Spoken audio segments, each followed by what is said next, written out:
Hello everyone, welcome to IRC chemistry.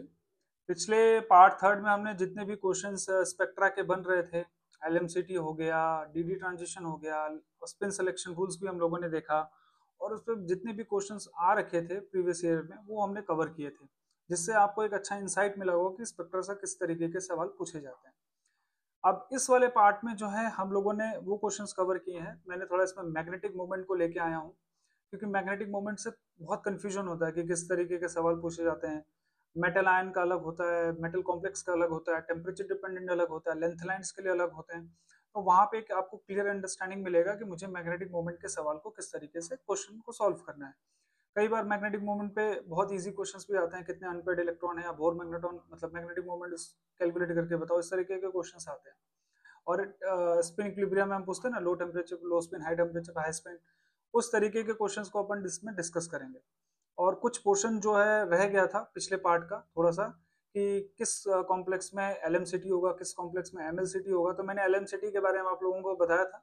बाकी के charge transfer मैंने इस लेक्चर में कवर किया है, तो वो भी आपका अच्छे से कवर हो जाएगा। जिसमें मैंने पहला क्वेश्चन ही ले रखा है जो CSIR 2019 में आ रखा है, जिसमें इसने पूछा कि IRBR6 2- में कितने बैंड होंगे।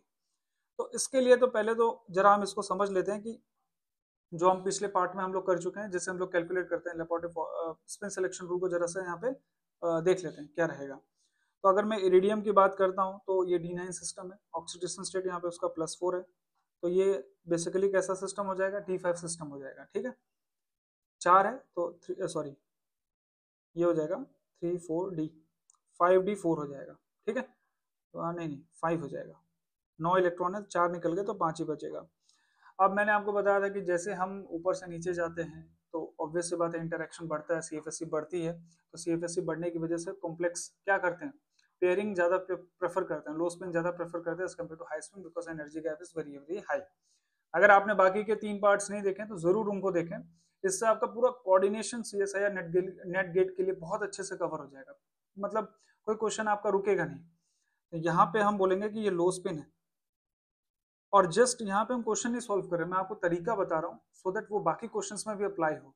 और इन पीवाईक्यूज का एक सबसे अच्छा बेनिफिट है कि मैं डिफरेंट डिफरेंट टाइप्स को कवर कर रहा हूँ, not just solving the PYQs from up to down. ठीक है, तो ये लो स्पिन कॉम्प्लेक्स है। तो लो स्पिन है तो आप इसका कन्फिग्रेशन अगर लिखना चाहो तो T2G5 होगा, राइट, और EG क्या होगा, 0 होगा।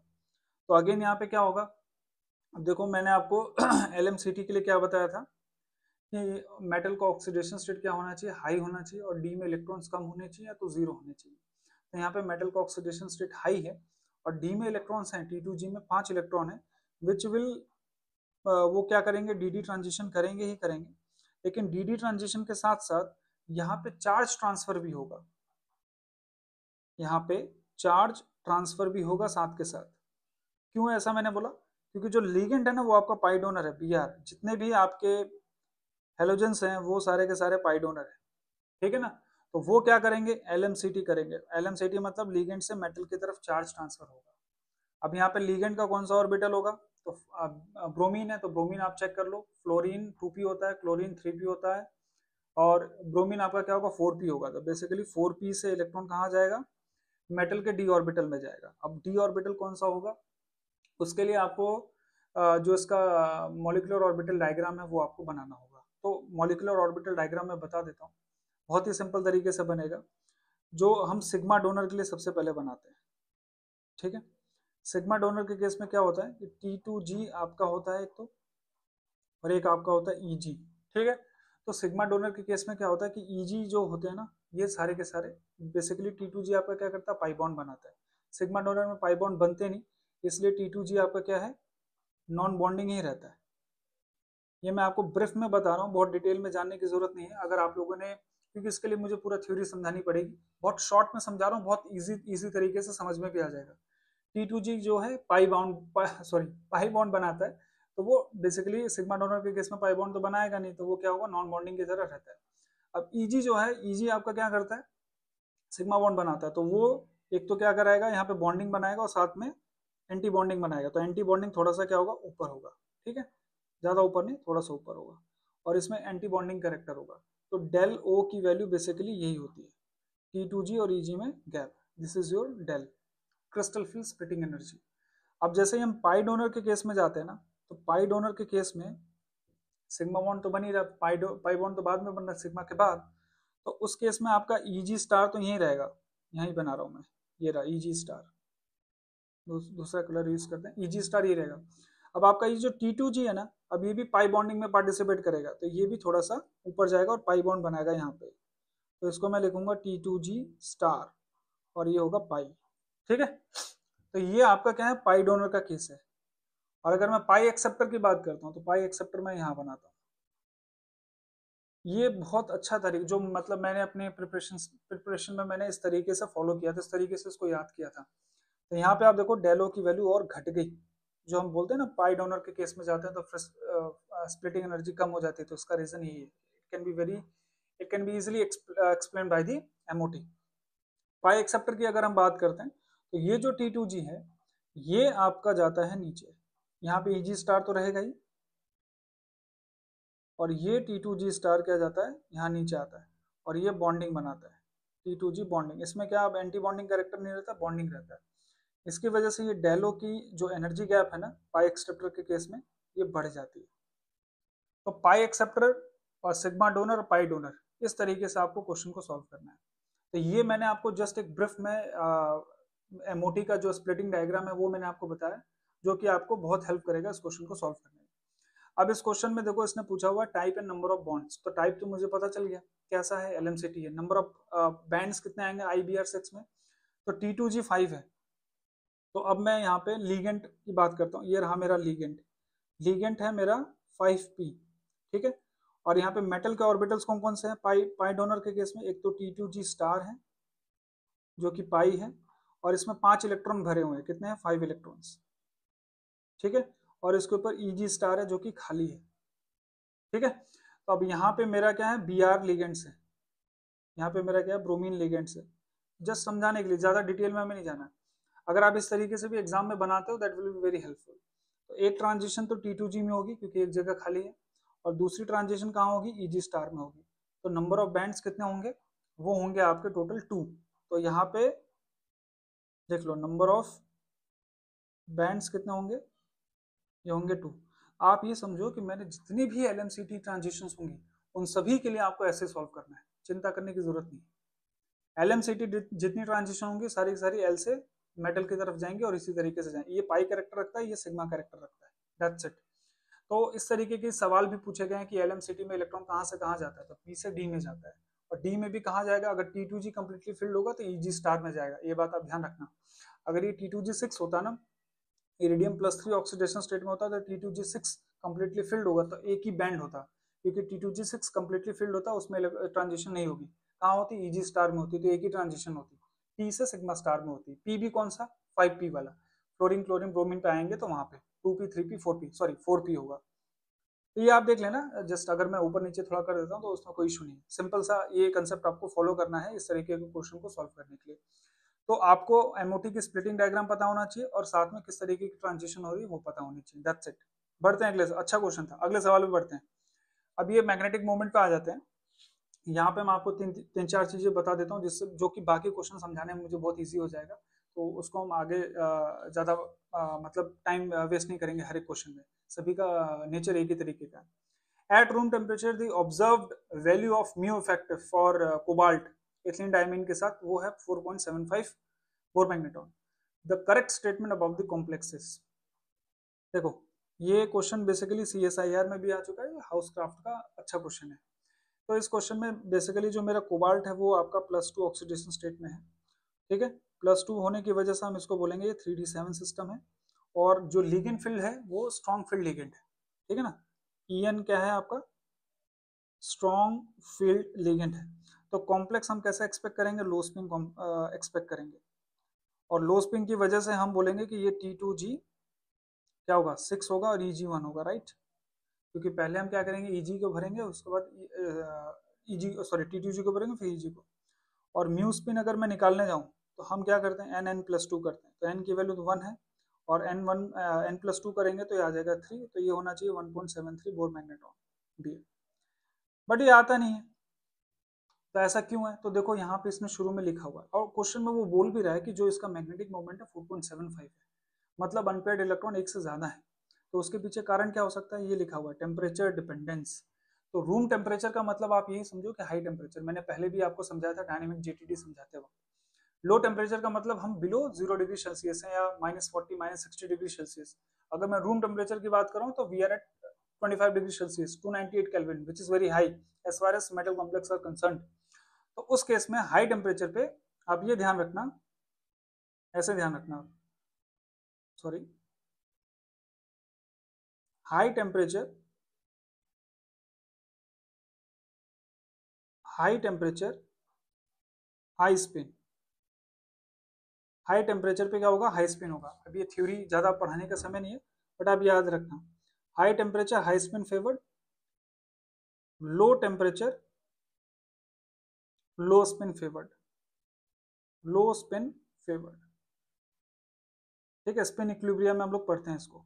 तो टेम्परेचर डिपेंडेंस अगर आपको इस तरीके से आता है, रूम टेम्परेचर या एट दिस टेम्परेचर, तो हाई टेम्परेचर आप हमेशा उसको मानना 30 डिग्री सेल्सियस 40 डिग्री सेल्सियस।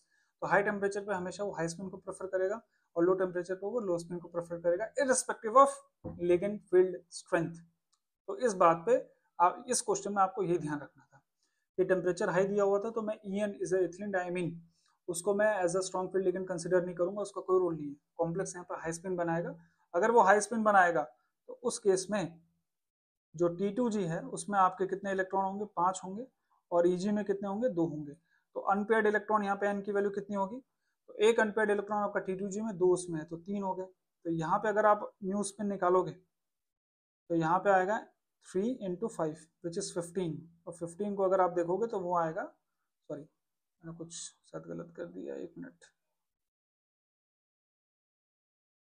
तो n आपका तो 3 हो गया, n3+2 नहीं सही है, ठीक है, n+2, तो उस केस में 3 इंटू 3 प्लस कितना आ गया 5, 5 इज इक्वल्स टू 15। इसको आप सॉल्व करोगे तो बोर मैग्नेट्रॉन आपका इतना आ जाएगा।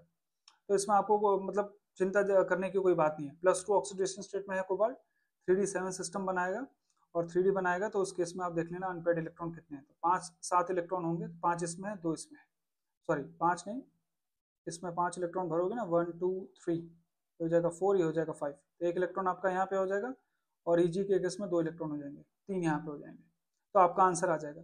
तो टेम्परेचर डिपेंडेंस अगर सवाल आते हैं तो आपको इसी तरीके से सॉल्व करना है। अब चलते हैं अपन, ये बेसिकली लो स्पिन बनाएगा, और इसमें नंबर ऑफ अनपेयर्ड इलेक्ट्रॉन कितने होंगे, 3 होंगे, दैट्स इट। अगला सवाल देखते हैं, ये निकल का कॉम्प्लेक्स है, और यहाँ पे आपसे म्यू इफेक्टिव पूछा हुआ है, ये भी बुक का क्वेश्चन लिया हुआ है, taken into account spin orbital coupling, compare your answer with mu spin only and the value of 3.16 mu B observed experimentally. तो इस वाले क्वेश्चन को देखते हैं। देखो, पहले तो जो मैग्नेटिक मोमेंट के लिए जो फॉर्मूले है ना वो मैं लिखता हूँ, तो आपको ये क्वेश्चन समझ में आएगा। इस तरीके का अगर क्वेश्चन आता है ऊपर वाला टेम्परेचर डिपेंडेंस, तो आपको हाई स्पिन और लो स्पिन मान के चलना है, तो आप क्वेश्चन इजीली सॉल्व हो जाएगा टेम्परेचर के हिसाब से। अगला वाला क्वेश्चन में देखो स्पिन ऑर्बिटल कपलिंग दे रखा है, डेलो की वैल्यू दे रखा है, तो इन क्वेश्चंस को कैसे सॉल्व करना है। देखो पहले तो हमारे पास एक फॉर्मूला है म्यू स्पिन ओनली, ये फॉर्मूला है म्यू n+2, ठीक है।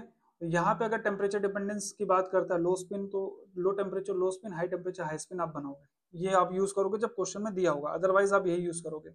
ये किसके लिए यूज करोगे, फॉर मेटल आयन कॉम्प्लेक्स, ये इंपॉर्टेंट पार्ट है। एक फॉर्मूला और है म्यू का, वो ये है जिसमें स्पिन ऑर्बिटल कपलिंग होती है, उसको हम यूज करते हैं 4s+1 प्लस l×l+1। ये स्पिन ऑर्बिटल कपलिंग का मतलब है कि ऑर्बिटल फ्री है स्पिन के साथ कपल करने के लिए, वो तभी फ्री होगा जब वो मेटल बॉन्डिंग में पार्टिसिपेट नहीं कर रहा होगा। तो वो किसके लिए अब यूज करेंगे ये फॉर्मूला हम, for free metal ion complex, sorry complex बोल रहा हूँ, फॉर फ्री मेटल आयंस, सिर्फ और सिर्फ मेटल आयन रहेगा, कोई भी किसी भी प्रकार का कॉम्प्लेक्स नहीं बनाएगा, तो उसका डी ऑर्बिटल बॉन्डिंग में पार्टिसिपेट नहीं कर रहा तो कपलिंग करेगा। एक फॉर्मूला और है म्यू स्पिन निकालने के लिए, वो ये है, सॉरी इसको हम बोलते हैं mu effective and this is mu spin only into 1 minus alpha lambda upon del O. ये भी किसके लिए, फॉर मेटल आयन कॉम्प्लेक्स है, ये किसके लिए है, फॉर मेटल आयन कॉम्प्लेक्स। अब ये कब इस्तेमाल करना है, ये आपको हमेशा पता चल जाएगा। ये फॉर्मूला तभी इस्तेमाल करोगे जब आपको लैम्डा की वैल्यू दी हो, डेलो की वैल्यू दी हो, तब आप तुरंत समझ जाओगे कि मुझे ये फॉर्मूला यूज करना है। इस फॉर्मूले में क्या क्या चीजें ध्यान रखनी है। ये formula basically again this is also for temperature dependence, या फिर मैं टेम्परेचर डिपेंडेंस ना बोल के spin orbital coupling, spin orbital coupling. मतलब अभी मैंने आपको ऊपर बोला कि अगर फ्री मेटल आयन है तो उसमें स्पिन ऑर्बिटल कपलिंग बहुत इजीली होती है, क्योंकि मेटल डी ऑर्बिटल्स अवेलेबल होते हैं कपलिंग के लिए। नीचे वाला जो मैंने फॉर्मूला लिखा है यहाँ पे देखो मेटल कॉम्प्लेक्स है लेकिन फिर भी स्पिन ऑर्बिटल कपलिंग हो रही है, तो उस केस में आपको ध्यान रखना है कि अगर आपको कॉम्प्लेक्स दे रखा है तो कॉम्प्लेक्स के केस में स्पिन ऑर्बिटल कपलिंग हो सकती है। मुझे कैसे पता चलेगा, क्वेश्चन में बताएगा, वो आपको लेमडा की वैल्यू दे के रखेगा, अल्फा की वैल्यू दे के रखेगा, डेलो की वैल्यू दे के रखेगा। तो अगर सिर्फ और सिर्फ स्पिन इन्वॉल्व है मैग्नेटिक मोमेंट में, सिर्फ और सिर्फ स्पिन, और स्पिन के साथ ऑर्बिटल भी इन्वॉल्व है, तो उस केस में मैग्नेटिक मोमेंट ज्यादा किसका होगा, स्पिन ऑर्बिटल कपलिंग का होगा, क्योंकि वहां पे दो कॉन्ट्रीब्यूटर्स हैं, स्पिन एंड ऑर्बिटल्स। ठीक है, तो मैग्नेटिक मोमेंट ज्यादा हम किसका बोलेंगे, स्पिन प्लस स्पिन ऑर्बिट, ऐसे लिख लेते हैं। म्यू स्पिन दिया हुआ है, म्यू स्पिन ओनली, और म्यू एस प्लस एल, तो ज्यादा किसका होगा, स्पिन ऑर्बिटल कपलिंग का मैग्नेटिक मोमेंट ज्यादा होगा। That's it. तो ये कंपैरिजन देखो इसीलिए किया है यहाँ पे, इसको इसीलिए म्यू इफेक्टिव बोला है, और म्यू इफेक्टिव वैल्यू किसके बराबर है, spin only into this multiplication factor. अब ये मल्टीप्लिकेशन फैक्टर नेगेटिव होगा कि पॉजिटिव होगा, उस बात पर डिपेंड करेगा कि म्यू इफेक्टिव ज्यादा होगा या कम होगा। तो आपको क्या ध्यान रखना है कि अगर D1 से D4 तक अगर हम जाते हैं, D1 से D4, तो इस केस में जो लेमडा की वैल्यू होती है ना, वो होती है पॉजिटिव। और ये लेमडा क्या होता है, ये होता है spin orbital coupling constant, spin orbital coupling constant इसको बोलते हैं। ठीक है, ये वैल्यू दी रहेगी। Just for your information D1 से D4 लेमडा की वैल्यू क्या रहेगी, पॉजिटिव। तो ये जो सारा का सारा टर्म है ऊपर वाला जो मैंने लिखा, mu effective is equals to mu S O, और ये वैल्यू क्या होगी, लेस देन 1 होगी। ये वाली जो वैल्यू मैंने लिखी है ना, 1 minus alpha lambda divided by डेलो, तो अगर लेमडा आपका पॉजिटिव है तो पूरा का पूरा टर्म क्या रहेगा, सॉरी हाँ पॉजिटिव है तो ये 1 से क्या होगा, कम ही होगा। अगर 1 से कम होगा तो हम इसको लिखेंगे लेस देन 1। तो म्यू स्पिन ओनली को लेस देन 1 मल्टीप्लीकेशन फैक्टर से मल्टीप्लाई करोगे तो म्यू इफेक्टिव आपका क्या होगा, कम होगा। Mu effective is less than mu S O. ठीक है, अगर हम बात करते हैं, एक सेकेंड, अगर हम बात करते हैं D6 से D9 सिस्टम, तो उनके लिए जो लेमडा की वैल्यू है वो है नेगेटिव होती है। तो लेमडा की वैल्यू नेगेटिव होगी तो म्यू इफेक्टिव जो है आपका कैसा होगा, म्यू स्पिन ओनली और 1 minus alpha into lambda, lambda की वैल्यू नेगेटिव है अपॉन डेलो, तो ये ओवरऑल वैल्यू कैसी हो जाएगी, ओवरऑल वैल्यू 1 प्लस हो जाएगी। और 1 प्लस का मतलब म्यू एस ओ इंटू जो वैल्यू हो ग्रेटर देन 1 है। तो सिंपल सा मैथ है, जब हम ग्रेटर देन 1 से मल्टीप्लाई करेंगे तो म्यू इफेक्टिव इस केस में क्या होगा, ज्यादा होगा म्यू एस ओ से। That's it. तो ये जो क्वेश्चन मैंने आपको बताया कि कहाँ पे म्यू इफेक्टिव ज्यादा होगा स्पिन ओनली से, और कहाँ पे स्पिन ओनली ज्यादा होगा म्यू इफेक्टिव से, तो उसके लिए आपको ये ध्यान रखना है कि D1 से D4, ये रहा D1 से D4 लेमडा की वैल्यू पॉजिटिव होती है, तो ओवरऑल जो वैल्यू आएगी वो लेस देन 1 आएगी। तो उस केस में जो स्पिन ओनली वैल्यू है वो ज्यादा होगा म्यू इफेक्टिव से। सेकंड वाले केस में मैंने क्या बताया, D6 का D9 लेमडा की वैल्यू क्या रहती है, नेगेटिव। क्वेश्चन में दिया रहेगा, जस्ट फॉर योर इन्फॉर्मेशन बता रहा हूँ। तो उस केस में म्यू इफेक्टिव की वैल्यू म्यू एसओ से ज्यादा होगी, क्योंकि वैल्यू 1 से ज्यादा होती है। That is it. Lambda is what, spin orbital coupling. एक पेज मैं यहाँ पे ऐड कर लेता हूँ, जस्ट 1 सेकेंड। अब देखो यहाँ पे मुझे एक और बात बतानी है, जो अल्फा की वैल्यू है, लेमडा तो आपको समझ में आ गया कि पॉजिटिव होगा किसके लिए, D1 से D4, ताकि बाकी के क्वेश्चन इजी हो जाएंगे बताना। और लेमडा की वैल्यू क्या हो जाएगी, नेगेटिव, किसके लिए, D6 से D9।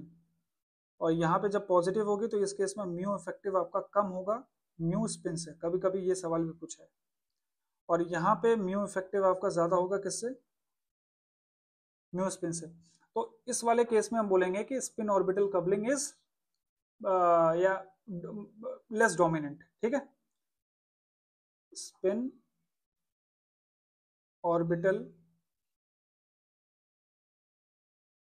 coupling is less dominant, और नीचे वाले केस में हम क्या बोलेंगे, मोर डोमिनेंट, मोर डोमिनेंट। क्वेश्चन में दिखाऊंगा तो आपको क्लैरिटी मिलेगी कि ये क्या समझाने की कोशिश कर रहा हूँ, ठीक है।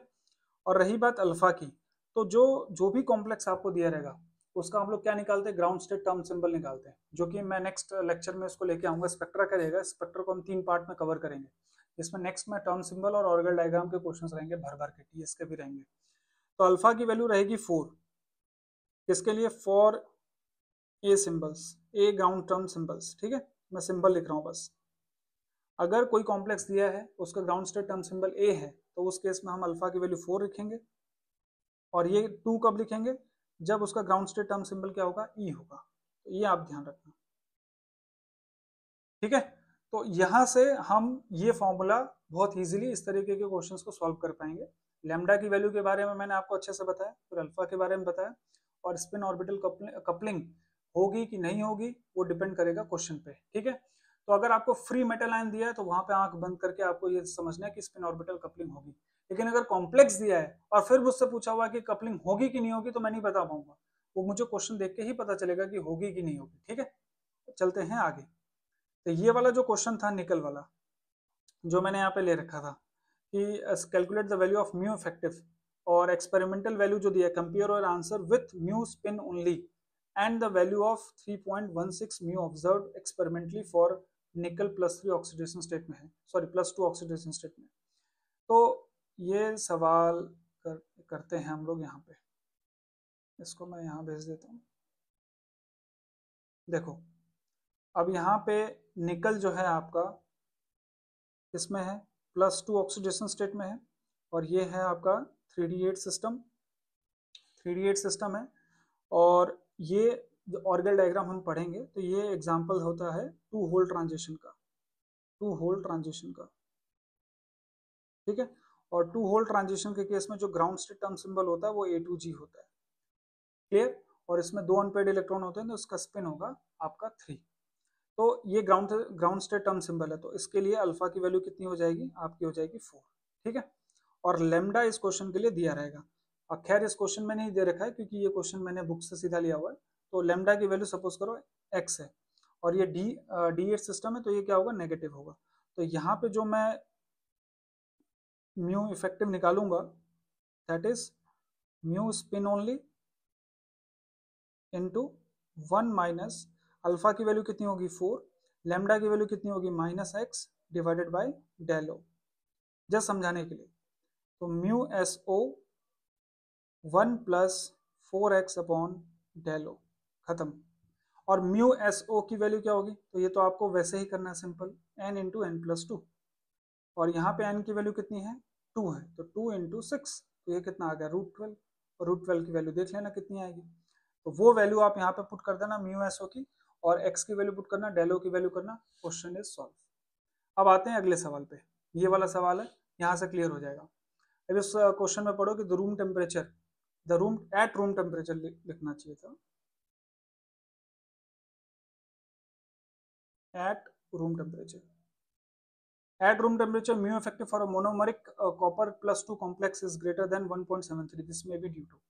अब देखो कॉपर +2 दिया हुआ है, ये क्या है आपका D9 सिस्टम है, अनपेयर्ड इलेक्ट्रॉन n की वैल्यू कितनी है 1 है। तो अगर मैं इसका म्यू स्पिन ओनली अगर निकालने जाऊं तो वो कितना आएगा 1 इंटू 2, नॉट 2, 1 इंटू 3 आएगा, n +2, और √3 की वैल्यू कितनी होती है 1.73। ये क्वेश्चन में कह रहा है कि जो म्यू स्पिन ओनली की वैल्यू है, मतलब होना 1.73 चाहिए था, लेकिन इफेक्टिव मैग्नेटिक मोमेंट 1.73 से ज्यादा आ रहा है, और है ये कॉम्प्लेक्स, एक्वा कॉम्प्लेक्स है। तो स्पिन ओनली वैल्यू से ज्यादा आने का कारण क्या हो सकता है, कपलिंग हो रहा होगा ऑर्बिटल का, ठीक है, इसलिए ज्यादा आ रहा होगा।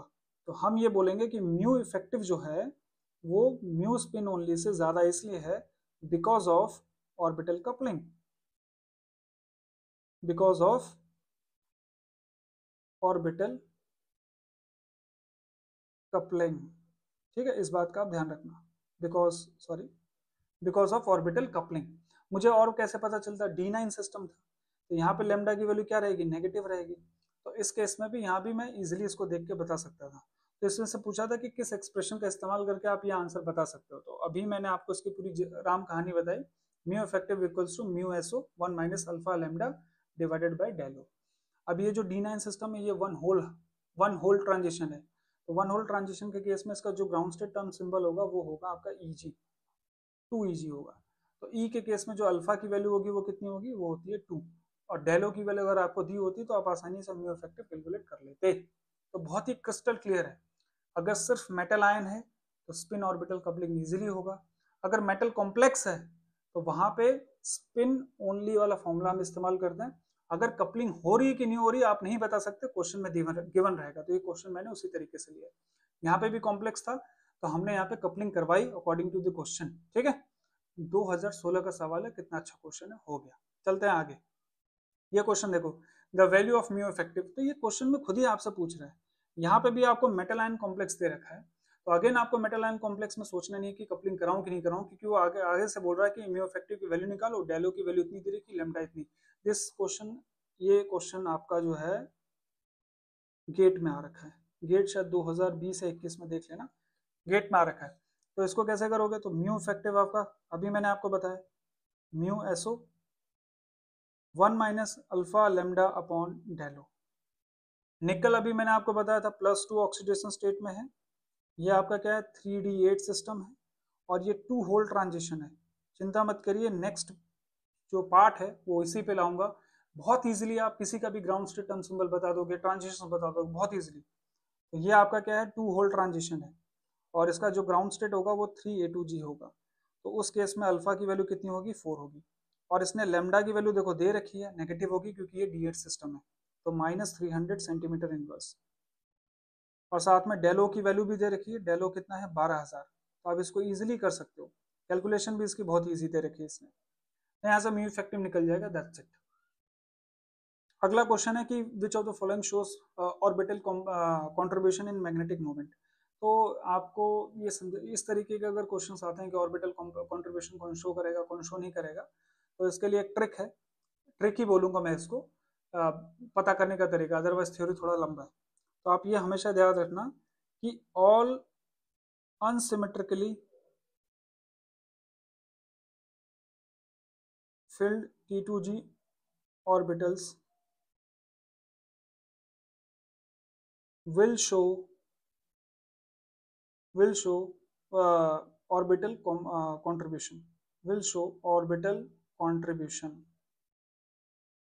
ठीक है।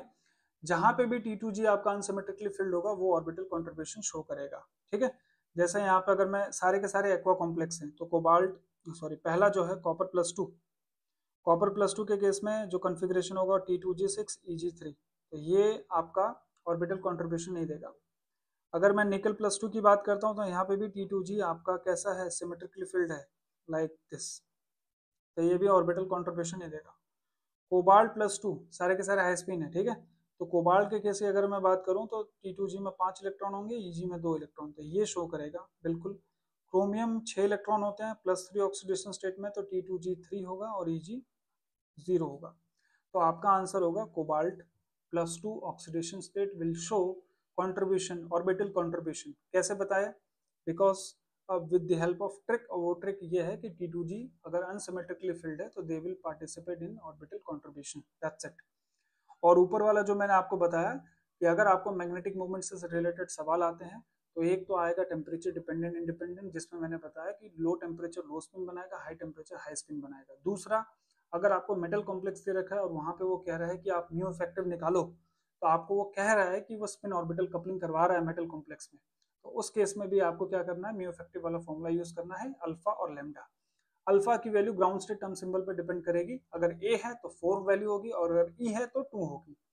लेमडा की वैल्यू D1 से D4 के लिए क्या होती है, पॉजिटिव सॉरी नेगेटिव होती है, और D1 से सॉरी D6 से D9 के लिए कैसी होती है, नेगेटिव होती है, ठीक है। तो ये आप ध्यान रखना। तो उस केस में म्यू इफेक्टिव और म्यू एसओ कौन ज्यादा होगा कौन कम होगा, इस तरीके के भी क्वेश्चंस पूछे गए। मैंने लिया इसलिए नहीं क्योंकि मैंने थ्योरी पार्ट में उसको कवर कर दिया, तो यहाँ से ये पोर्शन आपका कंप्लीट हो गया। लास्ट क्वेश्चन मैंने लिया हुआ है कि आपको बताना है कि इन कॉम्प्लेक्स में किस तरीके के ट्रांजिशंस होंगे। तो कॉपर है, चलिए स्टार्ट करते हैं। अगर आपने पार्ट थर्ड देखा अच्छे से तो आप सारे आंसर कर पाओगे। ये आपका क्या है, D9 सिस्टम है, और मैंने आपको बताया था D9 सिस्टम कैसे होते हैं, लेपोटे पार्शियली अलाउड होते हैं प्लस स्पिन अलाउड होते हैं। क्यों? क्योंकि यहाँ पे जॉन टेलर डिस्टॉर्शन होता है जिसकी वजह से स्मॉल एक्सटेंट पे पीडी मिक्सिंग होती है, और ये डीडी ट्रांजिशन शो करेगा। क्या शो करेगा? DD transition, that's it. यहाँ पे किसी भी प्रकार का चार्ज ट्रांसफर नहीं होगा। सेकंड क्वेश्चन, कैल्शियम दे रखा है, कैल्शियम आपका +2 ऑक्सीडेशन स्टेट में है, D0 सिस्टम है, डी ऑर्बिटल्स मतलब डी में इलेक्ट्रॉन नहीं है, डी ऑर्बिटल्स है। तो यहाँ पे किसी प्रकार का कोई ना तो चार्ज ट्रांसफर होगा ना तो डीडी ट्रांजिशन होगा। ये आपका क्या होगा? कलरलेस होगा। ठीक है। अगला सवाल, निकल। निकल में कितने इलेक्ट्रॉन है? D10 सिस्टम हो गया, क्योंकि यहाँ पे निकल का ऑक्सीडेशन स्टेट 0 है, फॉर्मल चार्ज भी 0 है। तो हम यहाँ पे बोलेंगे 3D10। 3D10 इसलिए बोल रहा हूँ क्योंकि SD पेयरिंग होगी, S के इलेक्ट्रॉन D में चले जाते हैं, पेयर हो जाते हैं, 3D10। तो इस केस में आपका किस सॉरी 3D8 4s2 रहता है, तो अगर आप इसे SD पेयरिंग कराओगे तो 3D10 आ जाएगा। That's it. तो यहाँ पे आप मुझे बताओ कि MLCT होगा, LMCT होगा या DD ट्रांजिशन होगा। तो अगर मैं इस कन्फिग्रेशन को देखता हूँ, एक सेकेंड, 3D8 को देखता हूँ, तो D में इलेक्ट्रॉन मेरे क्या है? खाली हैं, और खाली हैं तो ये क्या करेंगे? DD ट्रांजिशन करेंगे। क्या करेंगे? DD ट्रांजिशन करेंगे। अब मैं MLCT मतलब metal to ligand charge transfer नहीं बोल सकता था, बिकॉज D ऑर्बिटल्स खाली नहीं है। उसके लिए D ऑर्बिटल्स क्या होने चाहिए? खाली होने चाहिए। KMnO4 की अगर मैं बात करता हूँ, सॉरी यहाँ पे मैंने आपको एक DD ट्रांजिशन तो मैंने बताया ही, just wait a minute. DD transition तो यहाँ होगा ही होगा, यहाँ पे चार्ज ट्रांसफर भी होगा, और यहाँ चार्ज ट्रांसफर आपका होगा MLCT, मेटल टू लिगेंड होगा। अब मेटल तो है D इलेक्ट्रॉन, और जहां कहाँ रहा है? पाई स्टार में, किसके? CO के। क्योंकि इस तरीके के सवाल पूछे जाते हैं कि मेटल से लिगेंड की तरफ कहाँ जा रहा है। तो यहाँ पे चार्ज ट्रांसफर हुआ मेटल टू लिगेंड। तो इस तरीके के अगर क्वेश्चंस आपसे पूछे जाते हैं मेटल टू MLCT कैसे पहचानना है, तो पहचान करने की सबसे इजी तरीका है, पाई एक्सेप्टर लिगेंड अगर आपको दिख जाए तो आप समझ जाना कि वहां पे MLCT होगा। और मेटल लो ऑक्सीडेशन स्टेट में होगा, या तो मेटल के पास अच्छे खासे इलेक्ट्रॉन होंगे। जैसे मैंने 3D8 4s2 बोला था, D में 8 इलेक्ट्रॉन है, वहां पे DD ट्रांजिशन भी हो सकता है और MLCT भी हो सकता है।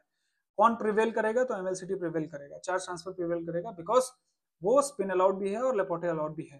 तो हम यहाँ पे बोलेंगे कि MLCT विल डोमिनेट। तो पहचानने का तरीका क्या है? पाई एक्सेप्टर लिगेंड। दूसरा, मेटल का ऑक्सीडेशन स्टेट लो होगा, D में इलेक्ट्रॉन ज्यादा होंगे। CO मेरा स्ट्रॉन्ग पाई एक्सेप्टर लिगेंड है। ठीक है, अगले क्वेश्चन में चलते हैं। KMnO4 देखो, KMnO4 में मैंगनीज का ऑक्सीडेशन स्टेट +7 है, ये D0 सिस्टम है, और जो लिगेंड है मेरा क्या है? ऑक्सीजन है, which is a pi donor. तो आप याद करो, मैंने बोला था या तो D0 होगा या D1 D2 होगा, मेटल हाई ऑक्सीडेशन स्टेट में होगा और पाई डोनर लिगेंड है, तो उस केस में कैसा वो शो करेगा? MLCT शो करेगा, मतलब लिगेंड से मेटल की तरफ चार्ज ट्रांसफर होगा। लिगेंड कहाँ है? 2p में है, और 2p से इलेक्ट्रॉन कहाँ जाएगा? D में जाएगा। ठीक है, और D में भी कहाँ जाएगा? T2G स्टार में जाएगा। MOT का डायग्राम अगर आप ऊपर देखोगे तो, ठीक है, T2G स्टार में भी जाएगा और EG स्टार में भी जाएगा, क्योंकि ये पाई डोनर लिगेंड है। चलिए, अब सॉरी यहाँ जी मत लगाना, क्योंकि ये वो है, क्या बोलते हैं, अनजीरेड है, टेट्राहेड्रल ज्योमेट्री है ना, इस वजह से T2E T2 एंड E। ठीक है, अब अगला जो सवाल है मैंने ले रखा है Fe6 का ले रखा है। यहाँ पे आपका आयरन जो है कौन सा ऑक्सीडेशन स्टेट में है? +2 ऑक्सीडेशन स्टेट में है। आयरन आपका +2 में है, ये 3D6 सिस्टम है, और यहाँ पे देखो पाई एक्सेप्टर लिगेंड है, पाई एक्सेप्टर अगेन ऊपर वाला ही है। यहाँ पे भी DD ट्रांजिशन इजीली हो सकता है, बट पाई एक्सेप्टर लिगेंड होने की वजह से यहाँ पे MLCT प्रिवेल करेगा।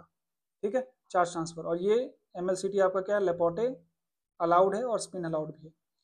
तो ये एक तरीके से मैंने ये जो क्वेश्चंस लेने का पर्पस ये है कि आपको तरीका पता चल जाए किसी में भी कैसे पता करना है कि मुझे यहाँ पे किस प्रकार की ट्रांजिशन हो रही है। तो पाई एक्सेप्टर लिगेंड दिख जाते हैं, जैसे बाईपिरिडीन आपने ले लिया BPY, ठीक है, 3 ले रखे हैं और +2 ऑक्सीडेशन स्टेट लगा रखा है। तो यहाँ पे भी LMCT नहीं MLCT होगा, metal to ligand charge transfer. तो जहाँ पे भी आपको पाई एक्सेप्टर लिगेंड दिख जाते हैं ना, तो वहाँ पे कंप्लीट आपका क्या होगा, एमएलसीटी होगा। पाई डोनर लिगेंड दिखते हैं, D0 हो या हाई ऑक्सीडेशन स्टेट हो, तो वहाँ पे एलएमसीटी होगा। तो क्वेश्चन आप गलत नहीं करोगे। जैसे यहाँ पे PbO, CDS, इस तरीके के सवाल मैंने लिए। तो ऑक्सीजन आपका क्या है, ऑक्सीजन आपका या लेड आपका क्या है, मेन ग्रुप एलिमेंट है, +2 ऑक्सीडेशन स्टेट में, डी सब भरा हुआ है, एस ऑर्बिटल इनका खाली रहता है। तो इस केस में भी LMCT होता है, क्योंकि आपका लिगेंड क्या है, पाई डोनर है, तो वो इजिली इलेक्ट्रॉन को कहाँ शेयर कर सकता है, पी से कहाँ भेजेगा, एस में भेजेगा। एस किसका रहेगा, आपका लेड का रहेगा। कैडमियम के केस में भी ये क्या शो करेगा, LMCT शो करेगा। ये भी कहाँ, 2p से s, और इनका जो s होता है वो A1G स्टार होता है। ठीक है, एंटी बॉन्डिंग, ये ध्यान रखना आप। ठीक है, तो इसका एमओ बनाने की जरूरत नहीं है, सिर्फ आपको ये पता होना चाहिए कि LMCT, ये सवाल पूछा हुआ कि LMCT शो करेगा, MLCT शो करेगा, क्या शो करेगा। तो लेड PbO हो गया, CDS हो गया, ये इस तरीके के जो कॉम्प्लेक्स है वो क्या शो करते हैं, LMCT। पहचानने का तरीका पाई डोनर लिगेंड होना चाहिए। Fe3O4, यहाँ पे इसको हम बोलते हैं इंट्रावेलेंट चार्ज ट्रांसफर, ICT, ये आप ध्यान रखना, मेटल से मेटल। ठीक है, ये भी आपका क्या, किसका एग्जाम्पल है, इंट्रावेलेंट चार्ज ट्रांसफर। इस तरीके का अगर कॉम्प्लेक्स आते हैं, जैसे ये वाला कॉम्प्लेक्स आपका क्या है, प्रूशियन ब्लू है, सॉरी ये 3 आएगा, प्रूशियन ब्लू कलर है, ये इस तरह, इसके क्वेश्चन हमने पहले भी डिस्कस किए हैं। तो ये चार्ज ट्रांसफर शो करता है, और ये आपका शो करेगा MMCT, metal to metal charge transfer. इस तरीके के कॉम्प्लेक्स आप लोग ऑर्गेनोमेटेलिक में पढ़ते हो। ठीक है, जिसमें डेल्टा टू डेल्टा ट्रांजिशन होता है, जिसकी वजह से कलर शो करता है। तो ये जस्ट ये वाले एग्जाम्पल आप याद रख लेना, ये बहुत ज्यादा नहीं पूछे गए, लेकिन हाँ यहाँ पे ये जो मैंने क्वेश्चंस कराए हैं, just to identify which type of transition will takes place. तो अगर आपके पास पाई एक्सेप्टर है तो वो MLCT शो करेगा, पाई डोनर है तो LMCT शो करेगा, दोनों ही नहीं है, सिग्मा डोनर लिगेंड है तो उस केस में वो किस तरीके से शो करेगा, DD ट्रांजिशन शो करेगा। DD ट्रांजिशन भी टेट्राहेड्रल ऑक्टाहेड्रल भी हमने केस डिस्कस किया, कौन ज्यादा इंटेंस होगा, कौन लेस इंटेंस होगा, कैसे सिलेक्शन रूल को देखते हैं, वो सारा चीज हमने इसमें डिस्कस किया और इससे रिलेटेड क्वेश्चंस को हमने सॉल्व किया है।